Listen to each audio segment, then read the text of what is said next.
రేపు వచ్చే 19వ తేదీ ఉగాది నుండి విశ్వావసు నామ సంవత్సరం వెళ్ళిపోయి పరాభవ నామ సంవత్సరం మొదలవుతుంది. ఈ పరాభవ నామ సంవత్సరంలో ద్వాదశ రాశుల వారి యొక్క ఫలితాలను ఇప్పుడు విశ్లేషించుకుందాం. ఇక తులారాశి వీరికి ఆదాయం 5, వ్యయం 14, రాజపూజ్యం 6, అవమానం 3. వ్యయం అధికంగా ఉంది కాబట్టి ఖర్చుల విషయంలో అలాగే పెట్టుబడుల విషయంలో చాలా జాగ్రత్తగా ఉండాలి. కానీ సమాజంలో గౌరవం మెరుగ్గా ఉంటుంది.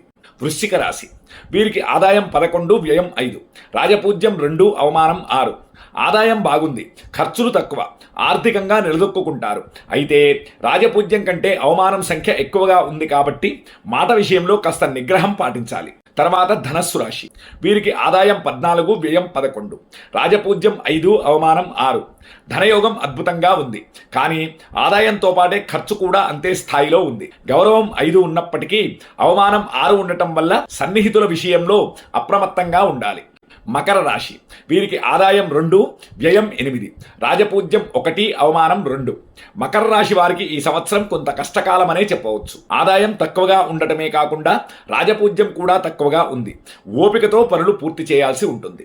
తర్వాత కుంభరాశి వీరికి ఆదాయం 2, వ్యయం 8, రాజపూజ్యం 4, అవమానం 2. ఈ రాశి వారికి ఆదాయం తక్కువగా వ్యయం ఎక్కువగా కనిపిస్తోంది. అయితే రాజపూజ్యం 4 ఉండడం వల్ల మీ యొక్క గౌరవానికి ఎలాంటి లోటు రాదు. ఆర్థిక లావాదేవీల్లో మాత్రం కొంచెం జాగ్రత్తగా ఉండాలి. తర్వాత మీనరాశి ఆదాయం 14, వ్యయం 11, రాజపూజ్యం 7, అవమానం 1. మీనరాశి వారికి ఈ సంవత్సరం అద్భుతంగా ఉండబోతోంది. అత్యధిక ఆదాయంతో పాటు సమాజంలో అత్యున్నత గౌరవం లభిస్తుంది. అవమానాలు తక్కువగా ఉన్నాయి కాబట్టి మీ మాటకు విలువ పెరుగుతుంది.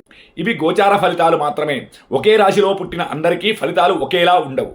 మీ జీవితంలోని ప్రతికూలతలను తొలగించి విజయం వైపు నడిపించడానికి శ్రీ గాయత్రి ఆస్ట్రో న్యూమరాలజీ ఎల్లప్పుడూ సిద్ధంగా ఉంటుంది.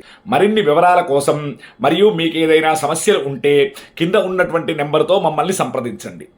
శ్రీమాత్రే నమః. స్వస్తి.